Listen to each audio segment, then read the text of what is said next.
Assalamualaikum warahmatullahi wabarakatuh. Perkenalkan, saya Intan Yustika Sari dari Prodi D4 Keperawatan Gigi Tingkat 3 Poltekkes Kemenkes Tasikmalaya. Di sini saya akan mempresentasikan mengenai pengambilan data kesehatan gigi dan mulut, yaitu tentang CPITN. Baik, yang pertama di sini ada pengertian CPITN. Apa itu CPITN? Nah, CPITN ini atau Community Periodontal Index of Treatment Needs merupakan sebuah indeks resmi yang digunakan oleh WHO untuk mengukur kondisi jaringan periodontal serta perkiraan akan kebutuhan perawatannya dengan menggunakan sonde khusus. Jadi, CPITN ini bukan hanya digunakan untuk mengukur kondisi jaringan periodontalnya saja, akan tetapi juga dengan memperkirakan kebutuhan akan perawatannya. CPITN juga tidak hanya bisa digunakan untuk suatu individu, melainkan bisa juga digunakan untuk suatu populasi atau masyarakat. Dalam penggunaannya, CPITN ini mempunyai beberapa prinsip kerja. Di antaranya di sini terdapat 5 prinsip kerja CPITN, yaitu yang pertama, menggunakan sonde khusus atau yang biasa disebut dengan WHO Periodontal Examining Probe atau Periodontal Probe, atau bisa juga disebut dengan WHO Probe. Kemudian yang kedua, menggunakan 6 buah sektan. Yang ketiga, menggunakan gigi indeks. Yang keempat, menggunakan skor untuk menilai tingkatan kondisi jaringan periodontal. Dan yang terakhir itu prinsipnya adalah menentukan relasi skor tertinggi dengan kategori kebutuhan perawatan, tenaga, serta tipe pelayanannya. Nah, untuk penjelasan prinsip kerja CPITN ini akan saya jelaskan pada slide berikutnya. Prinsip yang pertama tadi yaitu menggunakan sonde khusus atau WHO Probe.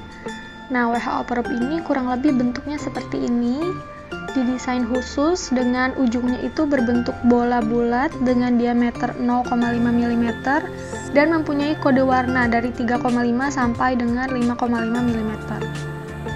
Nah, ini digunakan untuk mengetahui ada tidaknya perdarahan, kemudian ada tidaknya kalkulus, ada tidaknya pocket, serta untuk mengetahui kualitas kedalaman pocket dengan mengamati kedudukan batas margin gingiva terhadap kode warna probe.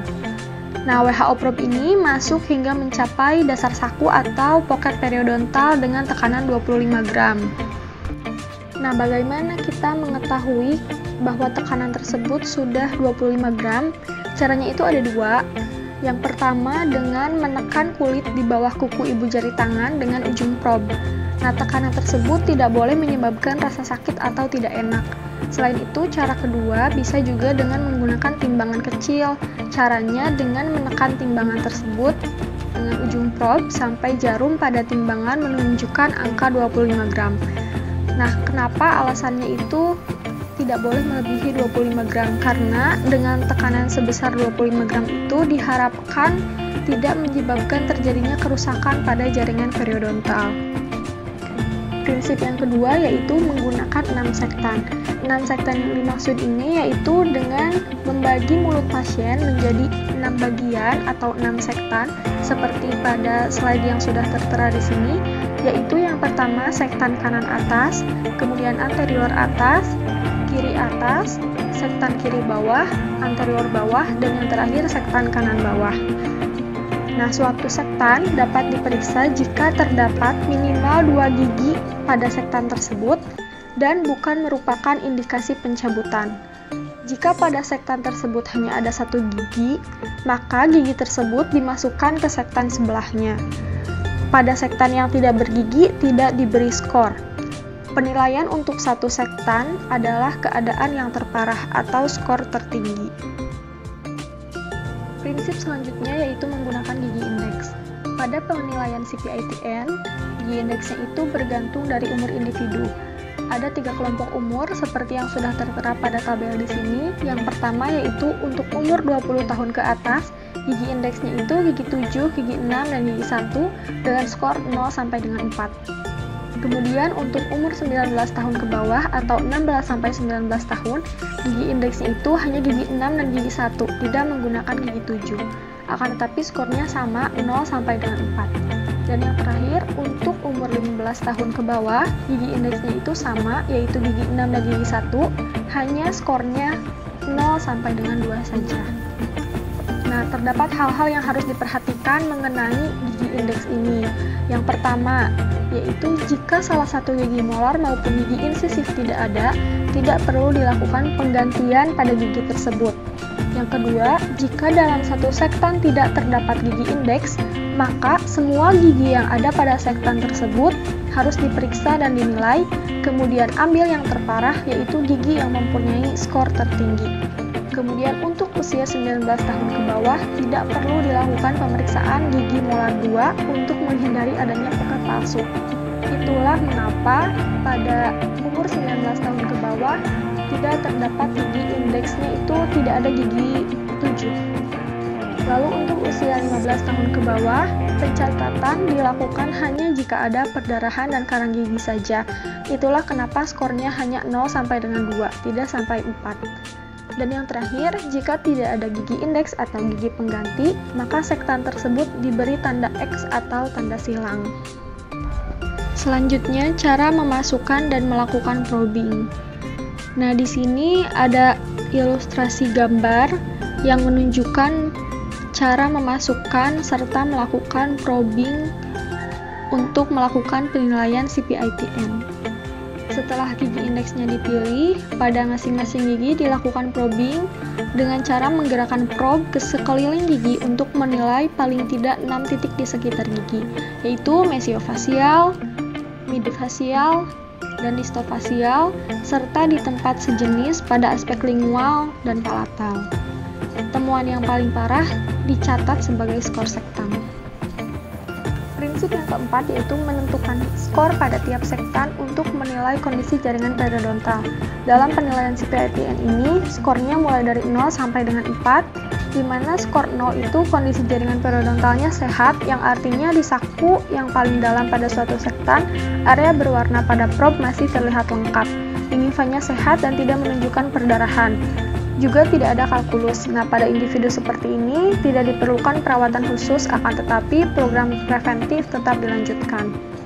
Lalu untuk skor 1, kondisi jaringan periodontalnya itu terdapat perdarahan pada gusi. Artinya area berwarna masih terlihat lengkap di sulcus yang terdalam pada suatu sektan, tidak ada kalkulus, tetapi dijumpai perdarahan setelah dilakukan probing ringan. Nah, untuk individu seperti ini memerlukan instruksi kebersihan mulut yang tepat dengan tindakan yang dapat membersihkan plak baik di supra maupun di subgingiva. Untuk skor 2, kondisi jaringan periodontalnya itu terdapat karang gigi subgingiva. Artinya area berwarna masih terlihat lengkap di sulcus yang terdalam dalam suatu sektan, dapat ditemukan perdarahan setelah dilakukan probing, dan ditemukan kalkulus baik supra maupun subgingiva. Perawatannya itu meliputi scaling untuk menghilangkan plak dan kalkulus, serta instruksi kebersihan mulut. Untuk skor 3, kondisi jaringan periodontalnya itu terdapat poket dangkal dengan kedalaman 3,5 sampai dengan 5,5 mm. Artinya, area berwarna pada probe masuk sebagian ke dalam saku. Diperlukan perawatan untuk menghilangkan kalkulus subgingiva yang lebih komprehensif disertai instruksi kebersihan mulut. Lalu yang terakhir untuk skor 4, kondisi jaringan periodontalnya itu berarti poket dalam dengan kedalaman lebih dari 5,5 mm. Untuk kedalaman ini diperlukan perawatan periodontal yang lebih kompleks, meliputi pemeriksaan periodontal menyeluruh, pencatatan pada bagan atau chart periodontal, dan rencana perawatan yang tepat untuk tiap kasus. Prinsip yang terakhir yaitu menentukan relasi skor tertinggi dengan kategori kebutuhan perawatan, tenaga, dan tipe pelayanannya. Nah, setelah mengetahui skor tertinggi pada tiap individu ataupun kelompok populasi, maka dapat ditentukan bagaimana kategori kebutuhan perawatannya, kemudian siapa tenaga yang akan memberikan pelayanan tersebut, dan tipe pelayanan seperti apa yang dapat diberikan. Nah, seperti pada tabel yang sudah tertera di sini, untuk skor 0 dengan kondisi jaringan periodontal sehat, tidak diperlukan kategori kebutuhan perawatan dengan tipe pelayanan 0 dan tidak diperlukan juga tenaga pelayanan kesehatannya.